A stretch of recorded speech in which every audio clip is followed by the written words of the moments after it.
Question 5 presents us with 5 monomials, and we're asked to simplify them completely. Common factors or negative exponents are not allowed. So it's basically all the things we've been doing, all year. There is a new wrinkle. You can see in problem 5a,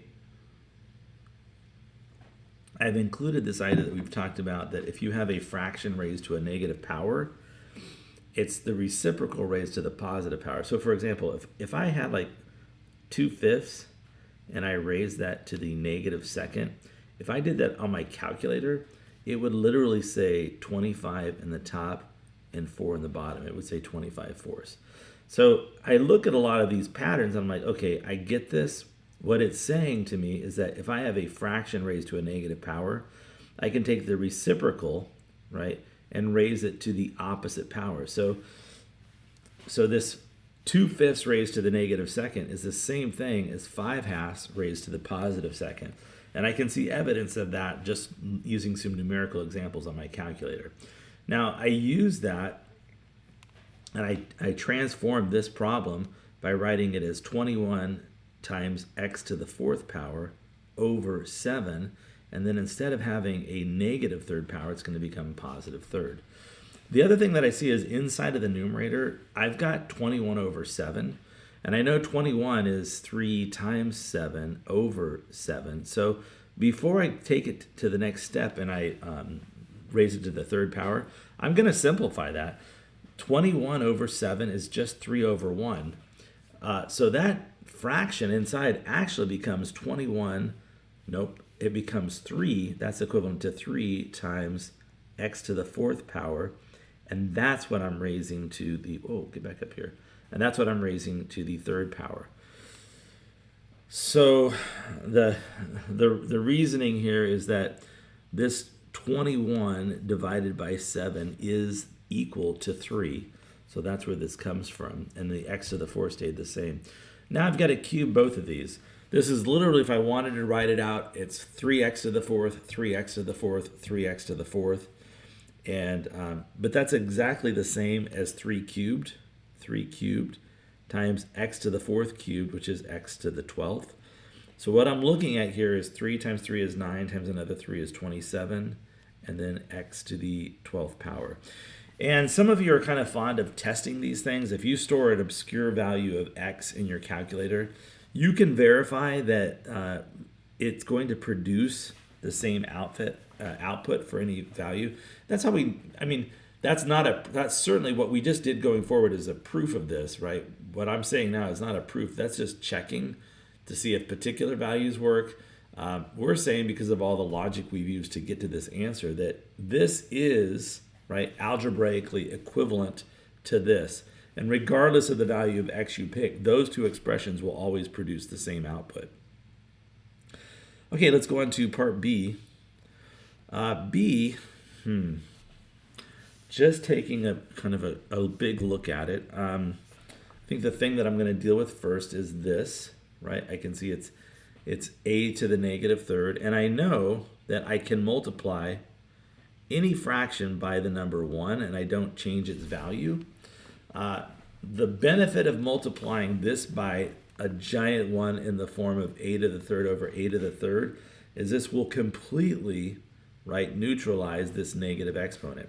So what happens is in that denominator, I've got a to the negative third times a to the third, which is just a to the 0, right, which is a to the 0, and a to the 0 is 1.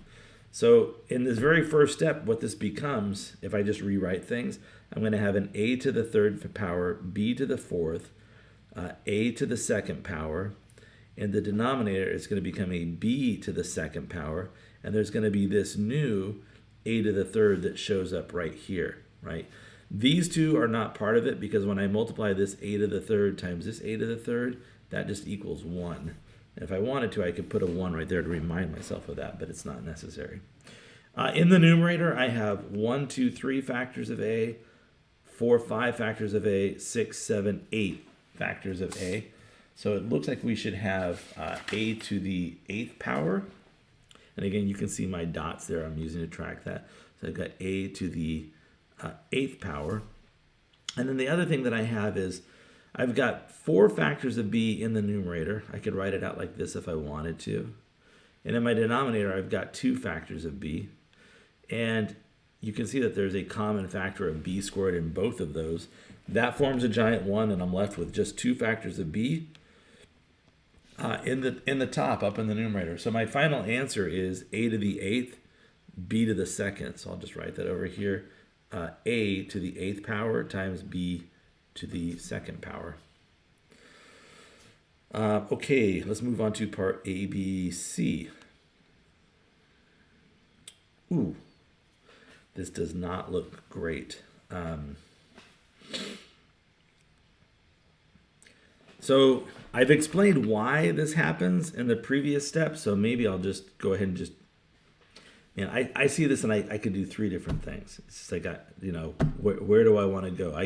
You're an artist. You're picking how you want to tell your story, right? But it's, as long as the logic is sound, right, and you don't make up stuff, right, you're going to get to the same spot, but just take some artistic embellishments to get where you're going.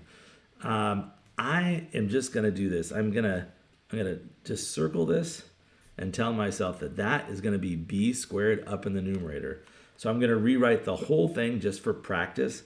I've got an ab squared, and that gets cubed, times an a to the 4th, b to the 2nd, and I'm going to be multiplying that by a new b squared. So that's the first thing I dealt with. In the denominator, there's an a to the 5th still. Next, I want to take care of this thing right here. That is a cubed b to the 6th. So I'm going to write that out. That's going to be a cubed b to the 6th. And then I've got an a to the 4th, b squared, and another b squared. So I'm liking how this is looking, right? I'm understanding each of the steps. You'll notice that I didn't write the parentheses again. They're not necessary because I'm just multiplying things here.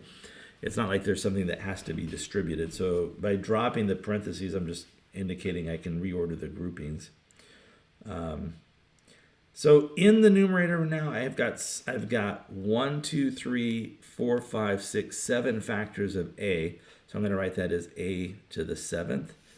In terms of b, I've got 6 of them, 6, and then 7, 8, 9, 10. So there are 10 factors of b to the 10th. And then in the denominator, there is an a to the 5th. So there's common factors there that I need to eliminate. Instead of writing it out all the way, I'm just going to break up this a to the 7th.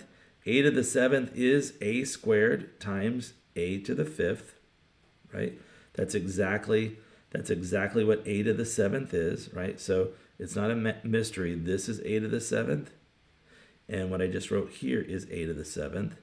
And because I was able to rewrite it like that, now when I write my a to the 5th that I had in my denominator, you can see that there is a giant 1 here. So a to the 7th over a to the 5th is just a squared.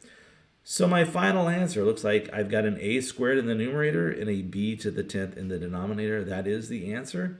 And I'm going to just go ahead and write it right here. A squared b to the 10th. And the last problem, part C. No, AB, that was C. A, B, C, D. Okay. So here's my strategy. I'm going to take care of this immediately. So this this 3x squared raised to the negative 2nd, I'm going to not make that not be in the denominator. My justification, let me just write what it becomes. It's going to become 5x squared times 3x squared in parentheses raised to the positive 2nd. And then all of this is still going to be over an x. There's still an x down there. Why can I do that? Because I can multiply by 1, right? So this is the reason why I can do what I did. If I multiply the numerator by 3x squared to the positive 2nd and the denominator by 3x squared to the positive 2nd, you can see I'm legitimately just multiplying by the number 1. Anything times 1 is equal to itself, so I'm not changing this thing. However, because I'm multiplying by 1, it turns out, let me get a different color here. It turns out that this thing times this thing, right? When I multiply these together, right, that forms something to the 0 power, which equals 1. So that's why that's gone.